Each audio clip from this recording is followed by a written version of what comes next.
Hi everyone, I'm GREYMOND. Today I'm answering questions about OCD recovery. This is a member-only Q&A. If you would like to become a member, all you have to do is click the join button and you can post your question below either the previous video or this video, because I'll be answering it for a few days. So first question is, thank you for all that you do to help others. I'm happy to help. How can they sit with the feeling of anxiety without ruminating? And see, it seems counterintuitive. It is counterintuitive in real world, but we're not in real world. We're in OCD world. And in OCD world, everything is upside down. And as you know, you've tried to pay attention. You've tried to solve the thoughts.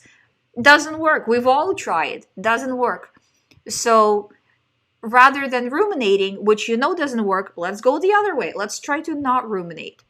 And it's all about the feeling of how comfortable, how much of a discomfort you can tolerate. So if you are at 10 out of 10 anxiety, you probably will not be able to withstand the feeling of anxiety without ruminating. But if you're at 6 out of 10, maybe 7 out of 10, maybe you can say at that level, okay, yeah, I don't have to solve it, right? So whenever you do rumination, at least just do it to bring yourself down a little bit, but then from a 7, right? So if you were at a 10, bring yourself down to a 7. So going from, this is for sure true that, okay, you ruminated a little bit, okay, it starts to seem maybe a little less true, but you're still not quite sure. It has all the markings of OCD, but yet you're still quite not sure. At that point, you just have to say, no, I'm choosing to let go. This is a decision situation that you're basically, as I say, slam your fist down on the table and say, that's it. I'm not ruminating any further, and track the amount of time that you're spending ruminating. Where it does come in for a few minutes, did you respond or not? Not, you put 0. If you did respond, put down the amount of time that you responded for. So always pull yourself back from rumination, and it's because it's going to come at you probably every moment of the day. So every time you kind of say no, you're training your brain that rumination is not the right thing, that you're not really in danger, versus every time you say yes to rumination, you're training your brain that yes, this is the right thing, I should be ruminating, right? So it's whenever you can make any progress, do it. It's not going to be every time, but I had a little breakthrough here, I had a little breakthrough there. Those things add up, just like when you are having setbacks, also that adds up, right? So it's a mechanism, treat it like a mechanism. Your brain has no idea what your OCD thoughts are in the sense of really getting them. It just understands it like a computer understands ones and zeros, but doesn't understand the image, how we interpreted it, right? So just look at it that way. I have to stop rumination because I've tried rumination and it doesn't work. So should I be trying it for 20 more years? Probably not. Next question is, hi Ali, can you please make a Facebook support group with testimonials of people who recovered using your program? Yeah, I really do need to do that. I had a group available on Facebook, but I really haven't put any time into it. So that is on the to-do. Some testimonials you can see on the website, but they haven't been updated in kind of a long time. So, but at least you can see some over there on the youhaveocd.com. Next question is, hi Ali, I'm so thankful for you and happy I have found you. Guys, thank you so much for your kind comments. It honestly means a lot. My question is, what is the difference between suppression of feeling and disregard OCD thoughts? Because my OCD tells me that this what if thoughts, that what if I'm suppressing my feelings because I don't let myself think about OCD intrusive thoughts, ruminating about the situation when I got angry or guilty or anxiety or something. Okay, so what is the difference between thought suppression and disregarding? So thought suppression is la la la, I can't hear it, not gonna pay attention, I can't, I'm so scared, I can't, I'm gonna do anything just so I don't get a thought because I'm so terrified of getting a thought. So I'm gonna do this, then that, then I'm gonna do something else because I am so terrified I'm gonna get a thought. That's thought suppression. Now, if you're saying this is all usual OCD nonsense that I get every day, I'm gonna go do something else because I'm so sick of this, I'm not playing this game, then this is not thought suppression. You're disregarding something that is irrelevant. If, for example, you were walking by a person and a person was saying something and you overheard them, would you come back and kind of get into their business and say, hey, what about this? What, can you explain to me more of what you talked about? Because, I can't let it go, because if I let it go, it would be thought suppression. Do you see what I'm saying? Like, this is irrelevant to you. So what your brain is throwing you on autopilot, just like a random person talking about a random thing, is irrelevant to you. It's not thought suppression, it's filtering useless thoughts, right? So it's, the other thing is, you worrying like this is OCD theme, worrying about worrying, right? That what if I'm doing OCD incorrectly? And if I'm doing OCD incorrectly, I will never recover. And you have to be careful. I'm not sure, just based on one question, it's kind of hard to say, but a lot of people develop OCD theme based on what if I'm not doing this correctly. So I just want you to kind of be mindful of that. If you're ruminating all the time on if you are doing something correctly, that's not a good thing. So you got to be like, okay, I've thought about OCD recovery enough, I'm not thinking about it anymore. Because again, just like we were talking about, is this valid or not? It's you need to think a little bit about the recovery, but at some point you can see it starts to become compulsive. Just have to be careful with that. Next question is, hi Ali, I'm a huge follower of yours and want to say thank you so much. I'm happy to help. My OCD seems like it's coming back. Seems like a lot of that revolves around my theme of fear around losing my family. Okay, so the person is saying, I'm kind of gonna paraphrase, just because it's kind of hard to read through it. But the person is asking about what they're doing is they're asking the friends if everything is okay, double checking. And it's taking over, basically it's taking over their life. And now doing a lot of research. I'm just reading through it. Sorry, just a second. Okay, yeah. So basically you're doing a lot of rumination, and because you're doing a lot of rumination, that's why things are getting so much worse. So if you're saying, I stopped doing things I used to do, like enjoy working out, bad eating habits, losing my family is pretty much my fear. And know based on what OCD targets is what you care about most. Yes, exactly. The OCD will always target what you care about most.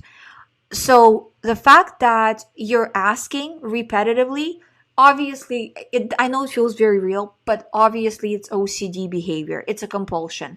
And you can't continue to do this. So just take a chance that if all the other million times that you've done compulsions and you've done research, it turned out to be false, this the new thought of the day will also be false.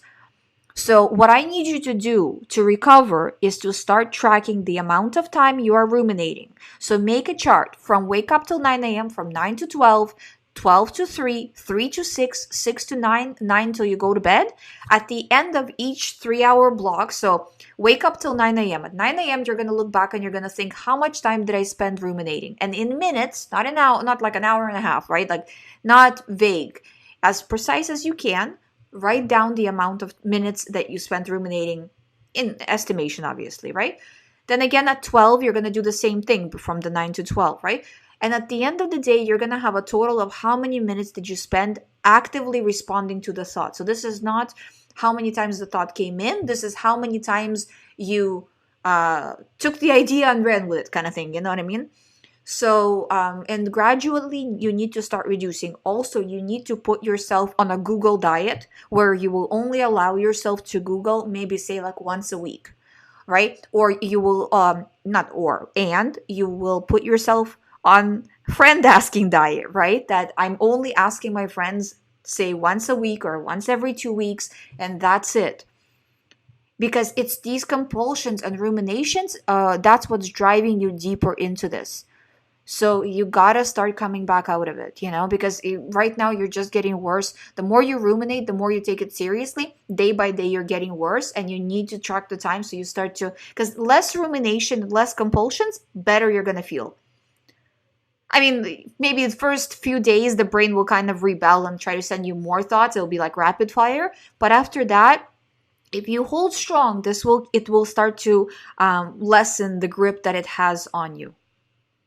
But you have to do this, Otherwise, you're just going to be going around and around from thought to thought. Next question is, my further question is, I have symmetry OCD, but not that strong to force me to step the way to avoid lines or something like that, just irritating me. So much the OCD feeling when I don't step in the right way and when I see things that are not in line, especially when I walk on line surfaces. Should I just disregard and distract my attention away immediately when I get that irritating OCD feeling, or what should I do with that? So with that, I would actually do exposures on purpose. This one is a very easy theme to get rid of as long as you really kind of take a proactive approach.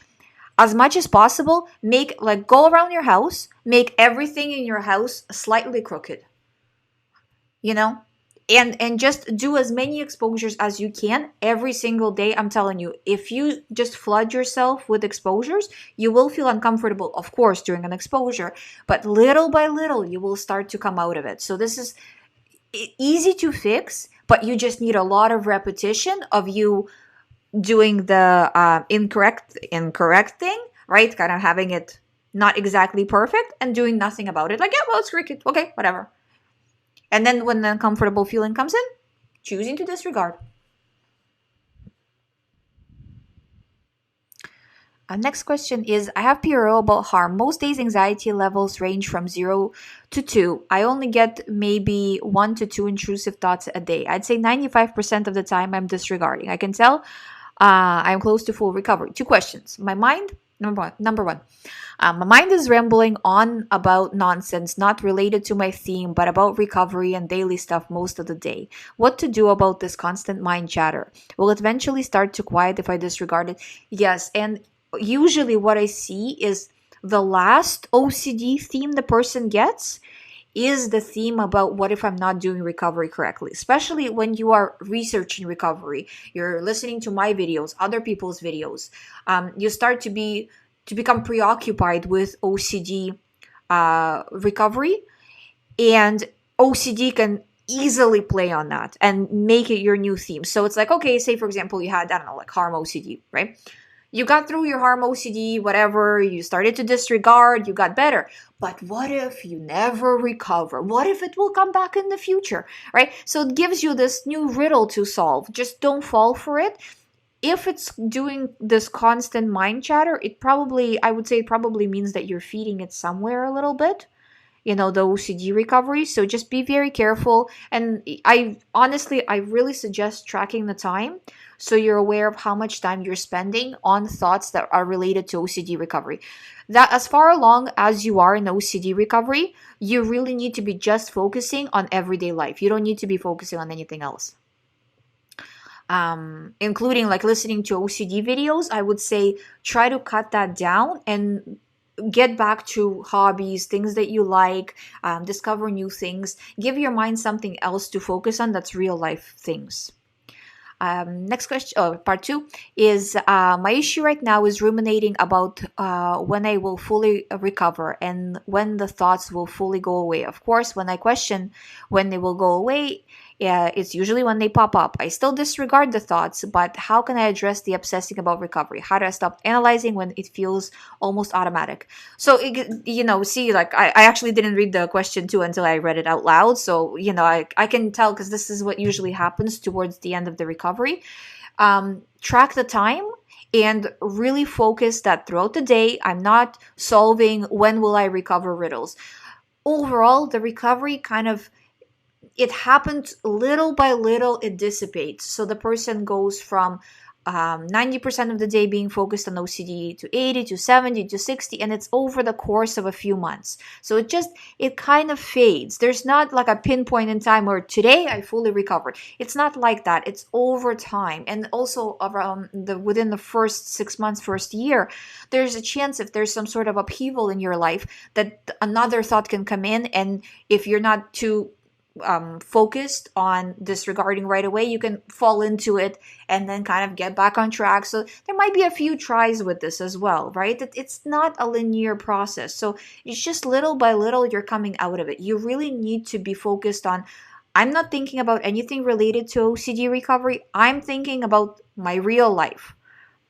So also sometimes people will say, well, I don't want to start real life things until I fully recover from OCD. So start them right away. So you're not in the position where you need to wait. You're much further along now. So you gotta just do real life things now. Next question is, I have OCD relationship directed at my mother. A wild fear that suddenly I don't love her, although we have always had a very close relationship. I constantly try to check my feelings. Sometimes I don't feel anything at all, and the feelings that I don't love anyone. Why can't I feel love? This is very frightening. I must be a terrible daughter. So this is classic OCD. And because OCD controls your feelings, generally people, when they're going through OCD recovery, because you are in this fight or flight mode, people generally feel numb. And your OCD is taking this and is kind of twisting it into this situation now. And the more you pay attention to the feelings, right, the more you feel like, oh yeah, how do I feel? I'm not sure if I feel this way. You're just ruminating. So what I want you to do is use the acceptance. So you're just going to say, I just accept that while dealing with OCD, I feel how I feel. I feel numb. That's fine. That's normal. I'm in fight or flight mode. I'm in a bad state in my life right now. How I feel is how I feel. The reason why there's kind of like this tension, right? Between, but how do I feel, right? If you're trying to solve it, and the more you solve it, the more, the worse you feel about it, right? Because since OCD is controlling your feelings, it can make you feel however. Right? People feel like they have an urge to kill somebody, and people can actually feel an urge. People can feel physical pain even with sensory motor stuff, or physical discomfort with sensory motor stuff. So all of it is extremely common. So just to make you feel numb, make you feel like you don't love someone, that's like super easy for OCD to do. So just disregard it as that's just my OCD theme. I'm telling you, I've seen this theme, like myself, I've seen this theme with clients a million times. So this is completely normal. You just need to push through and disregard. And don't ruminate about it. Just let it be as it is. Let it tell you whatever it wants to tell you, make you feel however it wants, because your job is just not to play the game anymore. And then as you stop playing the game over time, not like, well, I wasn't paying attention for a day, but I still feel numb, Alice, so what gives, right? No, this is going to be, again, over the course of months, as you start to be happier in life, those feelings will slowly start coming back. But don't check for them, because you checking for them actually keeps this going longer, because your mind just understands that this is what you're reacting to. So if you're reacting to not having feelings, it's going to give you the feeling of not having feelings. It doesn't really care what thoughts to give you, as long as you're reacting the way you are reacting. It doesn't have like I was saying, like the ones and zeros. It doesn't understand what the thoughts actually are. It's just giving you them on autopilot. So just say, okay, yeah, sure, I feel numb. Okay, yeah, maybe I don't love anybody. Maybe I'm just the kind of person that doesn't love anybody. Sure, nice try, OCD, not buying it. Gonna, continue with my day anyway. And don't figure it out. The less you pay attention to it, the faster you'll come out of it. But again, be prepared that it's going to be a few months, and don't do this daily check-in. How do I feel? How much I feel love in the morning versus how much I feel love in the evening, because you're going to get further stuck when you do this. This is it for part 1. I will have part 2 for you tomorrow. If you have a question, or if you have another question that you would like to answer, please leave it below this video or below the previous video. I will pick it up tomorrow. Thank you for watching. If you haven't subscribed, please subscribe if you would like to do a recovery program with me. As always, all the information is on youhaveocd.com.